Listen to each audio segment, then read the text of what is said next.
অনেকজন বলে আমার তাবিজে বশ হয়, আমি তার কাছে তাবিজ লুব মোদিজিকে বশ করার জন্য। কোন মৌলবি আছে দিবে? 1 লাখ টাকা দেবো তাকে, মোদিজিকে বশ করে দে, মোদিজি যেন আমাকে ভালোবাসে। দেখুন তো সেই মৌলবি বলছে। যেমন আমাদের দেশের অনেক মৌলবি আছে জামা মেপে রোগ বলে দিচ্ছে। কি বলেন করে? বিরাট গোলমাল তো। আর মেয়েদের কাছে যদি এরকম কোনো মৌলবি জামা মাপে না, মেয়েরা বলবে দারুণ জানেলো, মেয়েদের কাছে বাজার খুলে যাবে। কি বুঝলেন? আর যে মৌলবি বলবে তাবিজ দিতে জানি না, মেয়েরা বলবে কি মৌলবি রেখেছিল, কিছুই জানে না। না, আমি একটা মেয়েকে ভালোবাসি, মেয়েটাই আমাকে চাইছে না, তাবিজ করে দাও যেন মেয়েটাই আমার কাছে চলে আসে। আমাদের দেশের লোক এখানে একটা কথা শুনেলে, যারা হাত গুনে গণকার, আমাদের দেশের লোক বেশিরভাগ তাবিজের ফেরে পড়ে আছে না? না, কিছু হোক আর না হোক, ছেলে হচ্ছে না বলে তাবিজ, বিয়ে হচ্ছে না বলে তাবিজ, দোকান করেছে দোকানে বেশ বিক্রি ভালো নাই বললে তাবিজ, বললে হুজুর একটা বরকতের তাবিজ দেন, দোকানে টাঙাবে। যদি বরকত আমার তাবিজে হয় তাহলে দোকানটা তোমার হওয়া দরকার ছিল না? আমার বরকত তো আমাদের কাছে, আমি তোমাকে কেন দেবো বরকতটা? আমার তাবিজ আর একটা করে দোকান টেনেলে। কলকাতায় দোকানগুলো আমাদের মৌলবিদের হতো, তোমাদের লোক। ধোকাবাজি, প্রতারণা। বিয়ে হচ্ছে না, কি করবি? বললে তাবিজ। তাবিজে বিয়ে হলে তো আমরা 50টা করে বিয়ে করতো মৌলবিরা। কি বলছে? যেমন আমাদের যুবকরা বুঝে না, ভালো মৌলবি দেখলি হুজুর তাবিজ করে দেবেন। কিসের তাবিজ বাবা? প্রেমের তাবিজ। আমি একটা মেয়েকে ভালোবাসি, মেয়েটাই আমাকে চাইছে না, তাবিজ করে দাও যেন মেয়েটাই আমার কাছে চলে আসে। বুকা ছেলে। তাবিজে মেয়ে পাওয়া গেলে আমরা মৌলবিরা নায়িকাগুলোকে বিয়ে করতুম। কে করতো জানি না, আমি আগে করতাম, তারপরে যা হতো হতো। মার তাবিজ আর টেনে নিলে, বুঝতে পারছেন না? ছি ছি ছি ছি ছি। আমরা মৌলবিরা খেপানি কি, তাবিজে মেয়ে পাওয়া গেলে আমরা সুন্দরীগুলো নিতাম, তোমাদের লেগে কালো খাঁদাগুলো ফেলে রাখতাম। কি বুঝছেন? তাবিজে বলছে বেটা ছেলে হয়, খোঁজ নিয়ে দেখুন।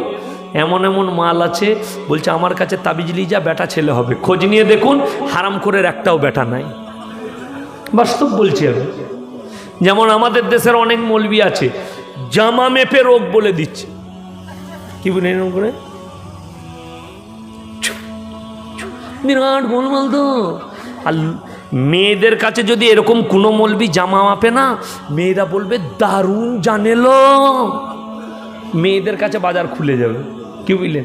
আর যে মৌলবি বলবে তাবিজ দিতে জানি না, মেয়েরা বলবে কি মৌলবি রেখেছিল, কিছুই জানে না। না, বুঝতে পারছি? মেয়েরা তাবিজের ফেরে পড়ে আছে। আমার ভাই, বিপদ আপদ যা হবে আল্লাহি আল্লাহ। শুনে নেন, আল্লাহি আল্লাহ। তাবিজ, তাবাজ এবং তাবিজ হাদিসে এসছে। কোরআন শরীফের আয়াত নিয়ে পায়খানা করে যাওয়া হারাম এবং নিষেধ। ঠিক না ভুল?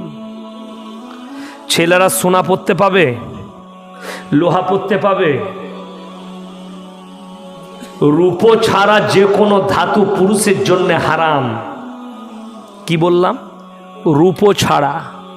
এবং যদি আপনার শরীর খারাপ হয়, বলবেন আপনি কিছু করতে পারবেন, অবশ্যই কোরআনে সূরা ফাতিহার মধ্যে আল্লাহ শিফা রেখেছেন। জোরে বলুন সুবহানাল্লাহ। সমস্ত রোগের শিফা সূরা ফাতিহায় আছে। আপনি কি করবেন আমি বলে যাই। যদি জ্বর আসে 11 বার সূরা ফাতিহা পড়ুন, পানির মধ্যে দম করে পান করেলেন, আল্লাহ চাইলে শিফা দিবে। জোরে বলুন সুবহানাল্লাহ। কোরআন বলছে শোনো, বিপদের মালিক কে? আল্লাহ। কিন্তু আমার মায়েদের কাছে বিপদ হলেই মৌলবি। যেমন একটা গল্প শোনায়, মেয়েদের গল্প। এরা কিভাবে তাবিজের ফেরে পড়ে থাকে। সকালবেলায় একজনা তমলুকে সবজি বিক্রি করতে গেছে। কি বুঝলেন? আলু 5 টাকা, পটল 3 টাকা, উচ্ছে 15 টাকা, পালং শাক 4 টাকা। একদম বাজার ভালো নয়, বিক্রি বাটা হয় নাই। ঘরে এসে যেমনি বাড়িতে এইছে তখনই খালা বলছে, কই গো 100 টাকা দেখি। চুপ কর, রোজ জ্বলি দিলি তোরা টাকা টাকা করে। খালা এখন মনে করছে আমাকে তাহলে আর ভালোবাসে না। কি বলছে? মেয়েদের এটা রোগ। সে সকালবেলায় উঠে হুজুরের কাছে হাজির, আমার স্বামী একদম আমাকে ভালোবাসে না, হুজুর তাবিজ দেন। আহা, হুজুর বললে লাল মোরগ এনেছো? হ্যাঁ মা এনেছি। জবাই করে টকটকে রক্ত দিয়ে তাবিজ লেগেছে। কি করব বাবা? বলে নি গিয়ে বালিশের তলায় ভরে দেবে, খালুর বালিশে। গিয়ে ভরে দিয়েছে। তারপরের দিনে আবার গেছে সবজি বেচতে। পটল 50 টাকায়, আলু 30 টাকা, উচ্ছে 90 টাকা, পালং শাক 120 টাকা, ফুলকপি 70 টাকা। একদম বাজার দারুণ, পকেট ফুল একদম। ঘরে যেমনি এইছে বলছে, এলে খেপি 500 টাকা রাখ, খরচা করবি। তখন খালা পাড়ার মেয়েদিকে বলছে, তোর খালুর বালিশে এমন তাবিজ ভরেছি তোর খালু একদম সোজা হয়ে গেছে। কিন্তু ও জানে না যে আজকে বাজার ভালো বলে তোকে 500 টাকা দিয়েছে, আবার যেদিনে খারাপ যাবে সেদিনে আবার চেঁচানি খাবি। বুঝতে পেরেছেন না পারেননি? মেয়েরা এই ফেরে পড়ে আছে। এরপরে আমার মায়েরা শুনে নাও, কোরআনকে জিজ্ঞেস করো, ওয়ালানাবলুয়ান্নাকুম বিশাইয়্যিম মিনাল খাউফ ওয়াল জুই ওয়া নাকসিম মিনাল আমওয়ালি ওয়াল আনফুসি ওয়াস সামারাত ওয়া বাশশিরিস সাবিরিন আল্লাযীনা ইযা আসাবাতহুম মুসিবা ক্বালু ইন্না লিল্লাহি ওয়া ইন্না ইলাইহি রাজিউন। আমাদের দেশে বলে না অনেক মৌলবি বান মারতে পারে। বান মারা জানেন আপনারা? এক কথা বলুন, জানেন না? জানেন না? বান মারে, জাদু করে। বলে না আমাকে জাদু করে দিয়েছে, ওই জন্য আমার এরকম হচ্ছে, শরীর খারাপ, আমাকে এই করেছে, তাবিজ করেছে। আচ্ছা, যে মৌলবিরা তাবিজ করে, জাদু করে, তাদেরকে জিজ্ঞেস করুন তো। অনেকজন বলে আমার তাবিজে বশ হয়। আমি তার কাছে তাবিজ লুব মোদিজিকে বস করার জন্য। কোন মৌলবি আছে দিবে? 1 লাখ টাকা দেবো তাকে, মোদিজিকে বস করে দে, মোদিজি যেন আমাকে ভালোবাসে। দেখুন তো সেই মৌলবিকে। এ ধোকাবাজির একটা জায়গা থাকা দরকার। وَلَنَبْلُوَنَّكُمْ بِالشَّيْءٍ مِّنَ الْخَوْفِ وَالْجُوعِ وَنَقْصٍ مِّنَ الْأَمْوَالِ وَالْأَنفُسِ وَالثَّمَرَاتِ وَبَشِّرِ الصَّابِرِينَ। আমি আল্লাহ কখনো মানুষকে বালা মুসিবত দিই, কখনো জানের ক্ষতি করি, মালের ক্ষতি করি, কখনো বিপদ দিই, কখনো খেতি বাড়িতে ক্ষতি করি, ব্যবসায়ী ক্ষতি করি।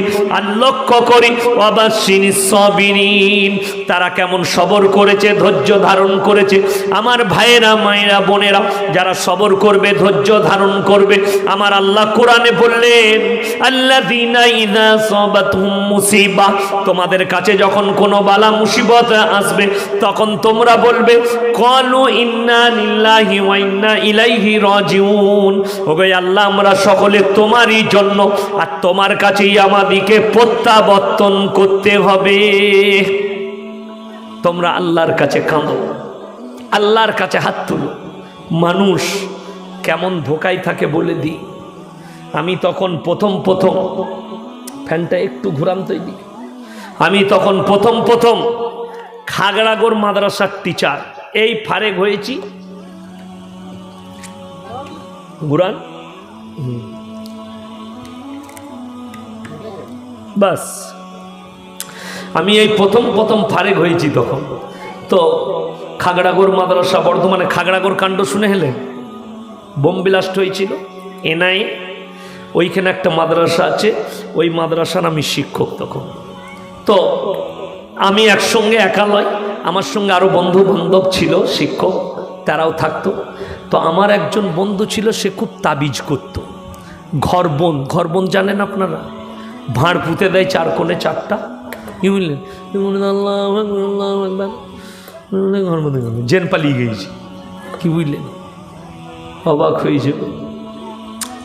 আমাদের পুরসা মাদ্রাসা একবার জেনের খুব উৎপাত হচ্ছিল, জেনের উৎপাত, কি বুঝলেন?